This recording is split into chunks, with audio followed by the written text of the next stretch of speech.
Assalamualaikum warahmatullahi wabarakatuh. Halo teman-teman, kami dari kelompok 1 akan menjelaskan materi pertumbuhan dan pembangunan ekonomi dengan dosen pengampu Bapak Eka Hendi Andriansyah, SPD MPD. Sebelumnya, perkenalkan anggota dari kelompok 1, yakni ada Hana Hamdiya Atsaniyah dengan NIM akhir 027 dan juga ada Astri Pramudita Pratama dengan NIM akhir 069. Yuk teman-teman, simak materinya ya.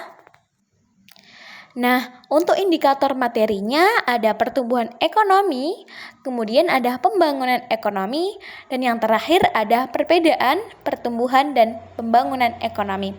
Yuk tetap disimak materinya ya. Nah, pada bagian pertama ini kita akan membahas mengenai pengertian pertumbuhan ekonomi. Jadi, pertumbuhan ekonomi adalah suatu proses perubahan kondisi perekonomian suatu negara secara berkesinambungan menuju keadaan yang lebih baik selama periode tertentu.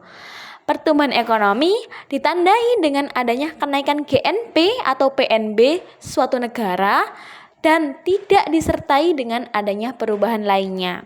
Sehingga dapat disimpulkan bahwa pertumbuhan ekonomi diartikan sebagai peningkatan produksi barang dan jasa yang dihasilkan oleh suatu negara dari waktu ke waktu. Dan pertumbuhan ekonomi diukur melalui peningkatan total output suatu negara atau PNB suatu negara.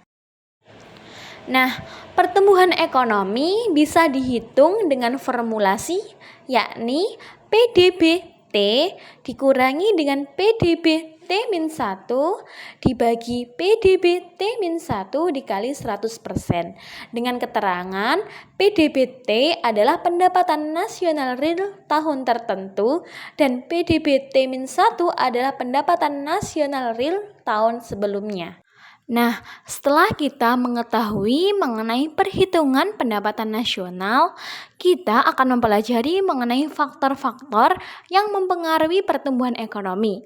Di antaranya yang pertama ada tanah dan kekayaan alam, yang kedua ada jumlah dan mutu penduduk dan tenaga kerja, kemudian ada barang-barang modal dan teknologi, yang keempat ada manajemen, yang kelima ada kewirausahaan, selanjutnya ada sistem sosial dan sikap masyarakat, dan yang terakhir ada luas pasar sebagai sumber pertumbuhan.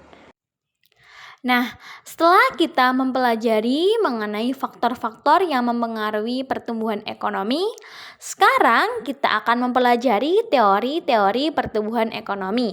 Yang pertama ada teori merkantilisme.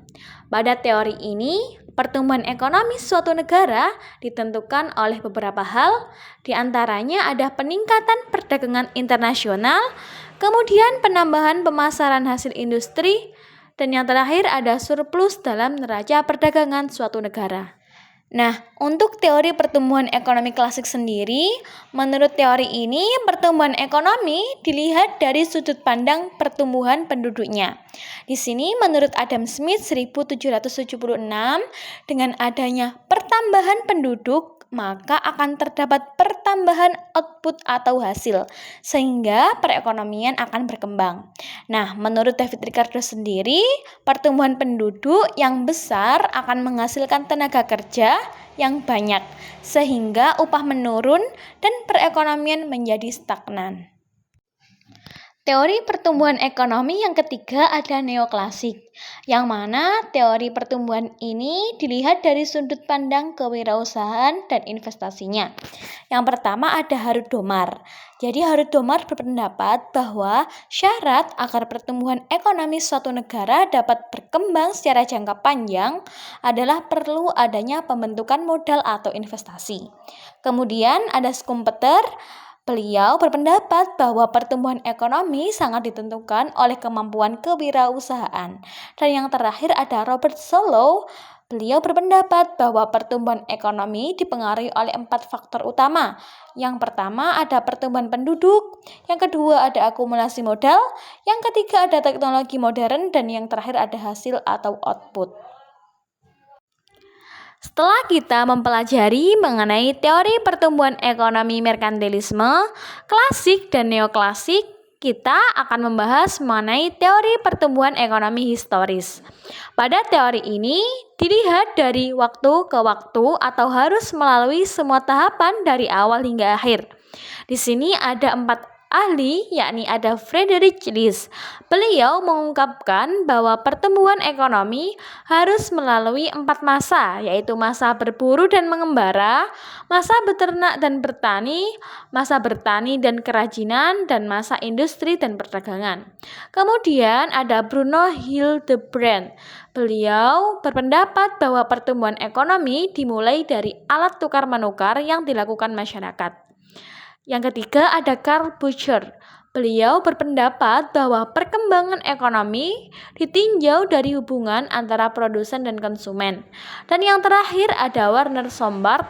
Beliau berpendapat bahwa pertumbuhan ekonomi terjadi karena masyarakat memiliki susunan organisasi dan ideologi masyarakat.